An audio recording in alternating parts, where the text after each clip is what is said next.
Welcome to today's Explainer. You know, have you ever noticed how behind almost every single terrifying ghost story, there's usually this profound, completely unresolved human tragedy? It's like a giant puzzle of pain. So today, we're going to pull back the veil on the supernatural, and we're diving into three deeply unsettling accounts to figure out what these entities are actually trying to tell us. It really forces us to ask a pretty chilling question. Do souls return after injustice? I mean, think about it. When innocent lives are just completely destroyed by profound cruelty, do they actually come back from the grave to seek the justice they were so violently denied in life? It's a terrifying concept for sure, but it's also deeply rooted in our basic human desire for ultimate fairness. So here is our roadmap for today. We'll be looking at three specific case studies. Section 1 covers Case 1, the Dancing Lady. Section 2 is Case 2, the Hospital Road Spirit. Section 3 dives into Case 3, the Cut Hand Witch. And finally, Section 4 will be our final synthesis on vengeance and unfinished justice. Let's jump right in. Case 1, the Dancing Lady, the tragedy of Sheila and Jody. Now, this first case really begins as a horrific story of an honor killing. Our source details the life of a wealthy girl named Sheila. Her parents strictly, literally forbade her from dancing. But one dark, moonlit night, she just ran away. And that's when she encounters a street dancer named Jody. They instantly fell in love, expressing their entire bond through dance. Beautiful, right? Well, until Sheila's parents found out. They ended up sending her uncles, who are basically described as total goons, and they ambushed the couple. In this absolutely horrific act of violence, they brutally beheaded Jody with a sword, right in front of Sheila. Left totally covered in his blood, she was forcibly dragged back and tied up at her home. Ultimately, she used her very own bindings to hang herself. Right before her tragic end, Sheila actually managed to write this incredibly chilling final message on her wall. It read, "My family is the cause of my death." And her parents? Zero remorse. They just buried her without any proper rituals.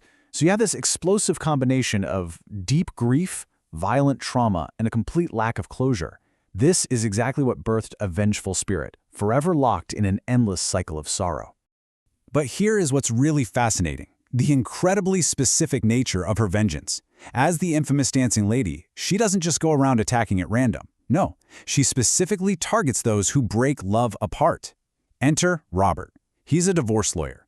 The spirit caused his car to crash, and then she actually stalked him while he was recovering over at City Hospital, literally just dancing eerily under a street lamp outside. Eventually, she broke into his home. Ignoring his desperate pleas, she violently plucked out his eyes. His wife, Carol, fainted from the sheer horror of it all. And our source details that Carol then actually inherited the curse, effectively becoming the new Dancing Lady herself.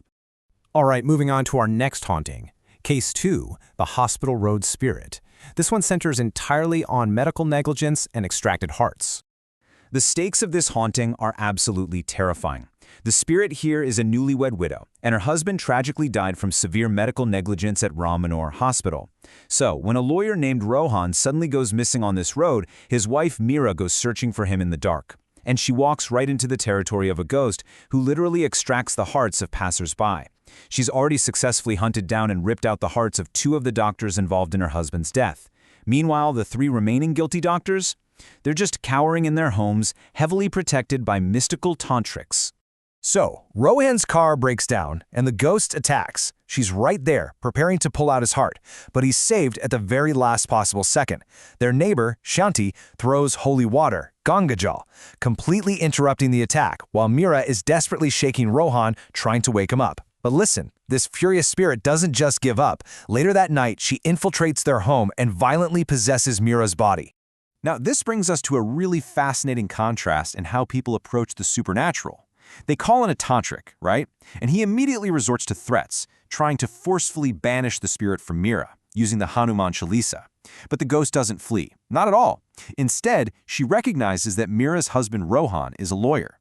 Because of that, the ghost chooses a totally different path. She actually offers him a deal. This is such a crucial turning point.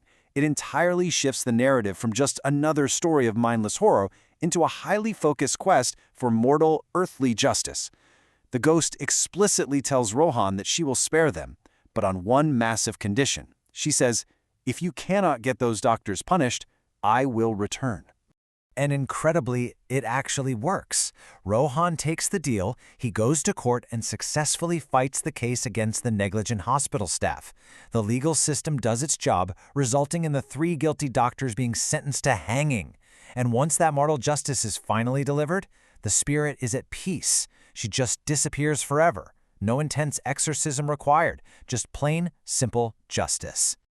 Okay, let's move on to Case 3, the Cut Hand Witch. This is a deeply disturbing tale of historical cruelty in Mirganj village.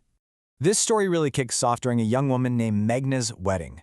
Her father is absolutely terrified of this legendary local curse known as the Cut Hand Witch. And her reign of terror is intensely specific. She exclusively haunts village weddings. So, during Meghna's wedding, the witch easily bypasses all the village's defenses. First, she kills a dog named Tommy. Then, she slaughters an entire family in a nearby home, literally just for being in her way. And finally, she achieves her dark goal. She tragically severs the bride Meghna's hands. It just leaves the entire village reeling in sheer terror and grief. But you gotta ask, why hands? Well, the history here reveals the exact cruelty that birthed this monster. Years ago, a vicious local zamindar, a landlord, demanded an unpaid debt from a villager. To exact his sick revenge, the zamindar murdered the man on the absolute worst day possible, the very day of his daughter's wedding. And to add a truly horrifying insult to injury, the zamindar then brutally cut off the bride's hands. So now, her spirit returns to terrorize future brides, projecting her massive trauma onto innocent people. Feeling completely desperate, a psychiatrist named Mr. Gupta, along with Meghna's father, Seth Raichand, decide they have to face this entity. They use a very specific technique. They wrap a small Hanuman idol in a red cloth, and believe it or not, this actually allows them to temporarily trap and communicate with the witch. And here's the kicker. Rather than just blindly fighting her, Mr. Gupta confronts the spirit with this profound sense of empathy. He flat out asks her, "Someone did wrong to you. Will you do wrong to others?" He pleads with her to break this endless cycle of violence.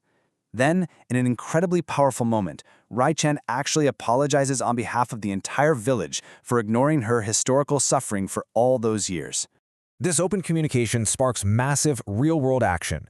The village finally unites. They step out of the shadows of fear to collectively expose the zamindar's long-buried crimes. Once again, the mortal legal system takes over, ultimately sentencing the zamindar to hanging. And with her abuser finally punished, the witch's trauma is acknowledged, and she leaves the village completely in peace. Okay, let's bring all of this together in our final synthesis. Vengeance and unfinished justice. Let's connect these threads. When we consider all these cases side by side, a seriously chilling pattern emerges. Think about it. The dancing lady suffered an honor killing, right? So she targeted a divorce lawyer. The hospital ghost suffered from medical negligence, so naturally she targeted doctors. The cut-hand witch suffered historical cruelty on her own wedding day, so she targeted brides. Literally every single spirit's targets directly mirrored their specific trauma. It's like a giant neon sign proving that, according to the source texts, these aren't just mindless monsters. Not at all. They are deeply scarred souls seeking a twisted, desperate form of balance. And consider how these hauntings actually ended. In 2 out of the 3 stories we covered, the hospital ghost and the cut-hand witch, it was the delivery of real, mortal justice through the legal system that definitively defeated the ghosts. We're talking about the actual hanging of the guilty parties. Religious rituals, like the tantric's aggressive threats, completely failed. But in the one case where justice wasn't pursued, the dancing lady, the haunting remained totally unresolved. The curse was just simply passed on to another innocent victim. Which really brings us to the core takeaway of this entire explainer. The cause versus the cure. The cause? Well, it's always human trauma, systemic failure, and deep cruelty.